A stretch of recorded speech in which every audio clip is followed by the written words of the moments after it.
என்ன நம்பிக்கையில மீண்டும் ஆட்சிக்கு வருவோம் அப்படின்னு திமுக தலைவர் ஸ்டாலின் சொல்றாரு? இல்லை, அவங்க ஏற்கனவே இந்த ஊரில் ஆட்சியில் இருந்த கட்சி தானே. இப்போது முதல் தடவையாக தமிழகத்தில் இரண்டு பெரிய திராவிட கட்சிகளும் எதிர்வரிசையில் அவங்க எதிருமா புதிருமா இருந்தவங்க ஃபுல்லாக முழுக்க எதிர்கட்சியில் உட்கார்ந்துருக்கிறாங்க. அதுதான் மாற்றம். என்ன ஒரு பிரச்சனை வரும்னா, அவர் மறுபடியும் அவருடைய கேடஸை கீழே இருந்து மேலே வரைக்கும் ஒரு உற்சாகம் வைக்க வேண்டிய நிலைமைக்கு வந்து திமுகவும் தள்ளப்பட்டிருக்கு, அதிமுக தள்ளப்பட்டு. ஏன்னா அதிமுக நீங்கள் என்ன பிரச்சனை, தொடர்ந்து 2 எலெக்ஷன் தோத்ததுனால இன்னைக்கு என்ன பிரச்சனை வந்திருக்குன்னு அவர் எடப்பாடி பழனிசாமி சட்டப்பேரவையில் தனியாக செயல்பட்டு இருக்காரு. ஒரு குறிப்பிட்ட சில மெம்பர்கள் வந்து தனியாக செயல்பட்டு இருக்காங்க, இவரோட இணைந்து செயல்படுவதில்லை.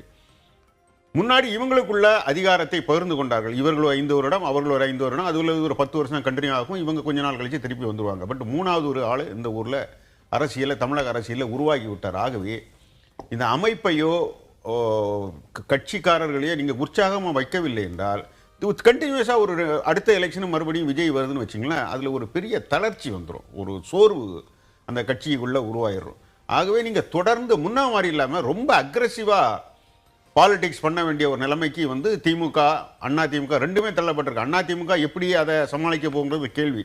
ஏன்னா அதுக்குள்ளே ஏகப்பட்ட பிரச்சனைகள், உள்கட்சி பிரச்சனைகள் இருக்குது.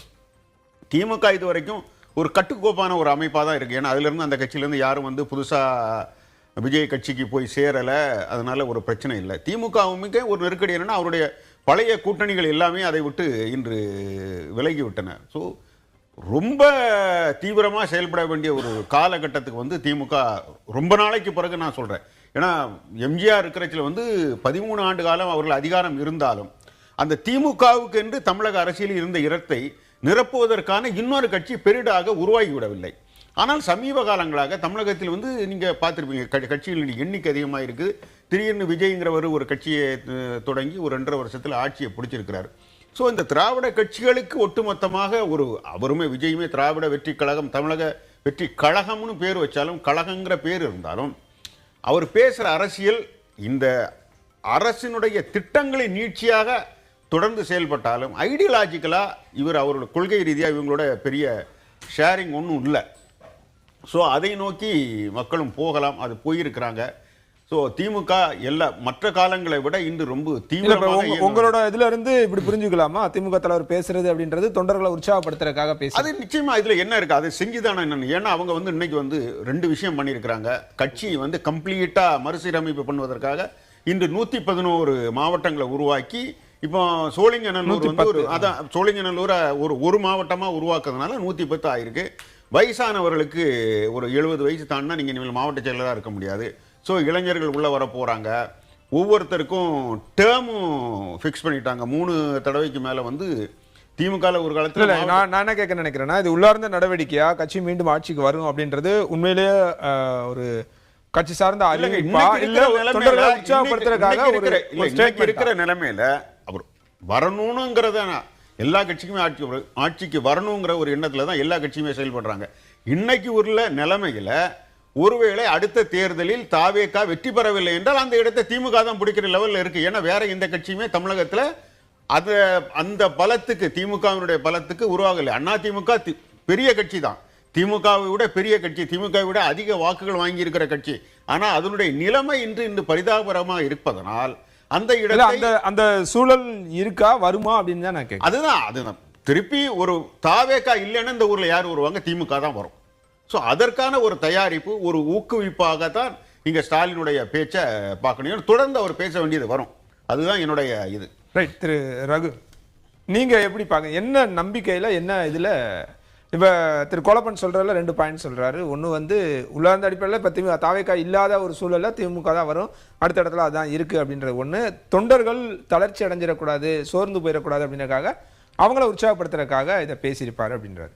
சோர்வு வந்து என்னை பொறுத்த வரைக்கும் தொண்டர்களுக்கு மட்டும் இல்லை, கட்சி என்டையர் பார்ட்டிக்கே இருக்குது.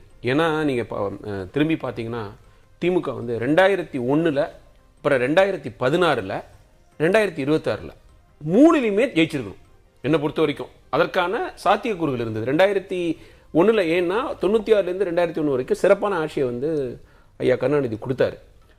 ஜெயலலிதாவுடைய மோசமான ஆட்சிக்கு 5 வருஷம் தான் தண்டனையா, 100 டேர்ம் கூட அவங்க இருக்கக்கூடாதுங்கிற ஒரு மனநிலை நிறைய பேருக்கு இருந்தது. ஆனால் கூட்டணியை வலுவாக கட்டமைச்சு ஜெயலலிதா இப்போ ஜெயிச்சாங்க, கம்பேக் கொடுத்தாங்க. 2016 கூட்டணியை செதற அடித்து ஜெயிச்சாங்க. இப்போ ஒரு டாக்டிக்கலான விஷயம், அது ஜெயலலிதா பாராட்டி தான் ஆகணும்.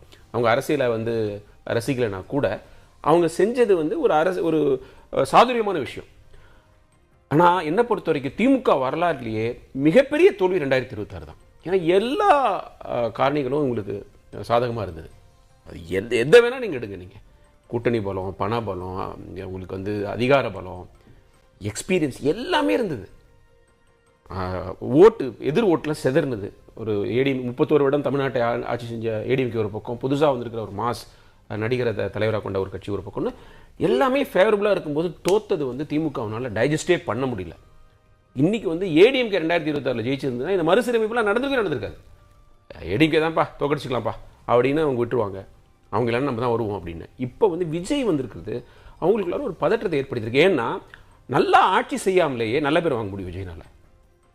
பாருங்க, இப்போ பாருங்க, ஒரு மூட் ஆஃப் த நேஷன் ஒரு சர்வே போட்டு பிரதமர் ரேஸில் இருக்காராம் அவர். நான் கேட்குறேன், தமிழ்நாட்டில் என்ன பண்ணிட்டாருன்னு ஒரு நாளில் என்ன சாதனை பண்ணிட்டாரு, இங்கே சொல்லிக்கிற மாதிரி என்ன இருக்குது. ஆனால் அதுக்குள்ளார ஒரு ஆல் இண்டியா ரேஸுக்கு போயிட்டார். அது அந்த கரிஸ்மேட்டிக் லீடர்ஸ்க்கு இருக்கிற ப்ளஸ் அதெல்லாம் உணர்ந்துருக்குறாங்க. திமுக வந்து இது எதிர்பார்க்கல. ஆக்சுவலாக அவங்க ஒரு 6 மாதத்துக்கு முன்னாடி இப்படி ஒரு நிலைமை வரும்னு நினைக்கல. அதனால நண்பர் கொலப்பன் சொன்ன மாதிரி நீங்கள் இப்போ ரீகாலிபிரேட் பண்ண வேண்டியிருக்குது, எல்லாரையுமே உற்சாகப்படுத்த வேண்டியிருக்குது. அந்த தேவை இருக்குது. ஏன்னா திரு ஸ்டாலினே தோற்றுருக்கிறார். இதெல்லாம் ஒரு பெரிய ஷாக்கு. அதுலேருந்து மீண்டு வரத்துக்கு இந்த மாதிரி விஷயங்கள் செஞ்சாங்க. என்னை பொறுத்த வரைக்கும் ஒரு நல்ல முன்னெடுப்பு. நீங்கள் இதெல்லாம் நடக்கணும்னு நினைக்கல. 70 வயசுக்கு மேலே உள்ளவங்களாம் போகணும், 3 முறை தான் நீங்கள் இருக்க முடியும். நீங்கள் கிளை செயலாளர்லேருந்து ஒவ்வொரு கட்டத்துக்கும் ஏஜ், இதெல்லாம் பிரில்லியண்டான விஷயம். இதை வந்து அவங்க முன்னாடியே செஞ்சுருக்கணும்.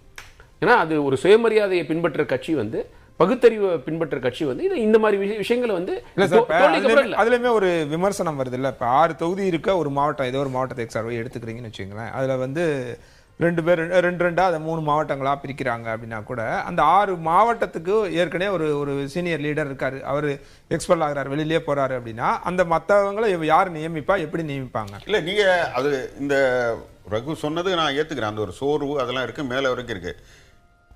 திமுகவுக்கு வந்து பலம் எப்பவுமே அதனுடைய மாவட்ட செயலாளர்களாக தான் இருந்திருக்கிறாங்க. நீங்க வந்து முரசொலி மாறனே ஒரு மீட்டிங்ல, நான் அந்த அவருடைய கட்சியினுடைய பொதுக்குழு மீட்டிங்ல முரசொலி மாறன் என்ன சொல்றாரு, அதுக்கு ஒரு எக்ஸாம்பிள் சொல்றாரு. அவர் என்ன சொல்றாரு, ஒரு போராட்டத்தில் கைது செய்யப்பட்டு அன்பில் தர்மலிங்கத்தை வந்து திருச்சி மேஜிஸ்ட்ரேட்டுக்கு முன்னால் நிறுத்துறாங்க. அம்மா மேஜிஸ்ட்ரேட் கேட்குறாரு, நீங்க யாருன்னு சொல்றாரு. நான் மாவட்ட செயலாளர்னு சொல்றாரு. மாவட்ட செயலாளர்னா நீங்க இந்த மாவட்டத்துக்கு நீதிபதி, மாவட்ட தலைவர் மாதிரி.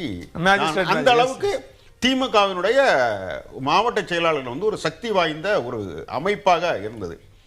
இதை பின்னாடி பிரிக்கிறாங்க, 65 மாவட்ட செயலாளராக பிரிக்கிறாங்க. சென்னை ஒரு மாவட்டங்கிறது வட சென்னை சென்னை மாறுது, அது பிறகு வடகிழக்கு, வட தென்மேற்கு இப்படிலாம் மாறி. ஏனென்றால் எந்த மாவட்ட செயலாளர்கள் இவர்களுக்கு பலமாக இருந்தார்களோ அந்த மாவட்ட செயலாளர்களே மற்றவர்கள் உள்ளே வருவதை தடுப்பதற்கான ஒரு பெரிய சுவராக உயர்கிறார்கள். ஸோ அவருடைய அதிகாரத்தை கொஞ்சம் குறைத்து புதிதாக உள்ளவர்களை கொண்டு வருவதற்காகத்தான் ஒரு 65 பிரிச்சாங்க. திமுக இப்பவுமே அவர் பண்ணா கூட என்ன ஒரு சிக்கல் வரும்னு என்னுடைய அபிப்பிராயம் என்னன்னா, நீங்க கேட்டீங்க இல்லையா, ரொம்ப அனுபவம் வாய்ந்தவர்களை நீங்க வந்து என்ன பண்ண போறீங்க, இது பிரிக்கிறத தவிர்க்க முடியாதுங்க. ஒரு காலத்தில் இவரு டெல்டா ரீஜன்காரரு, இந்த கம்போசிட் தஞ்சாவூர், இவர் இருக்கிற நாகப்பட்டினம் மாவட்டத்திலிருந்து இந்த பக்கம் தஞ்சாவூர் வரைக்கும் ஒரே மாவட்டம். இன்னைக்கு எத்தனை மாவட்டமா மாறி இருக்கு சொல்லுங்க. அதே மாதிரி நிர்வாக வசதிக்காக பிரிக்கிறது ஒன்றும் தப்பு கிடையாது. ஆனால் நீங்க சொன்ன அந்த பிரச்சனை வரும். அங்கே அந்த ஊர்லயே ஏற்கனவே அந்த மாவட்டத்தில் ஒரு 3 மாவட்ட செயலாளர்கள் 4 மாவட்ட செயலாளர் இருந்தாலும் ஒரு தலைவர் வந்து அங்க அந்த அந்த மாவட்ட வருவாய் மாவட்டத்தில் அவர் டாமினேட் பண்ணிட்டு இருப்பாரு. அப்ப அவரோட ரெக்கமெண்டேஷன்ல தான் ஒரு பிரச்சனைனா நீங்க என்ன உணரணும்னா, இப்ப எங்க மாவட்டத்தை எடுத்துங்க, சுரேஷ் ராஜன் வந்து அமைச்சரா வராரு. அவர் அமைச்சரா வரைக்கும் 30 அவரோட 30 வயதுகளுக்குள்ளேயே அவர் அமைச்சரா வந்துடுறாரு. இன்னைக்கு இருக்கிற நேரும் அதே போலதான் 89 முதல் அமைச்சரா வந்துடுறாரு, பொன்முடி அமைச்சரா வந்து. அப்ப அவங்க காலத்துல அங்க பெரும் சீனியர் லீடர்ஸ் இருந்திருக்க தானே செய்வாங்க. இதை அவர்கள் உணரணும். உணரலைன்னா கட்சிக்கு எதிர்காலம் எல்லாம் போயிடும். நம்மளும் ஒரு காலத்துல ஒரு இளைஞரா இந்த கட்சியில அமைச்சர் அவர்கள் உணர்றதுன்றது ஒரு பக்கம், கட்சியா அவங்க என்ன அதை எப்படி எதிர்கொள்ள போறாங்க, எப்படி அதை இல்ல அது ஒரு ரைட் மிக்ஸா தான் இருக்க முடியும், வேற வழி கிடையாது. இன்னைக்கு வந்து நீங்க அங்க தாவேக்கால உட்கார்ந்துருக்கிற எல்லாம் பாருங்க, ஒரே இளைஞர்களா உட்கார்ந்துருக்கிறாங்க. நீங்க வந்து வேற ஒருத்தர் உங்க கட்சிக்கு வரணும். அரசியல்ல எல்லாரும் எதுக்கு வராங்க, ஏதாவது காலத்துல ஒரு அமைச்சராகி எம்எல்ஏ ஆகி பதவியை பிடிக்கிற ஒரு ஆசை இருக்குது. இதற்கு வாய்ப்பில்லாத பட்சத்தில் அவங்க வேறு பக்கம் போயிடலாம்.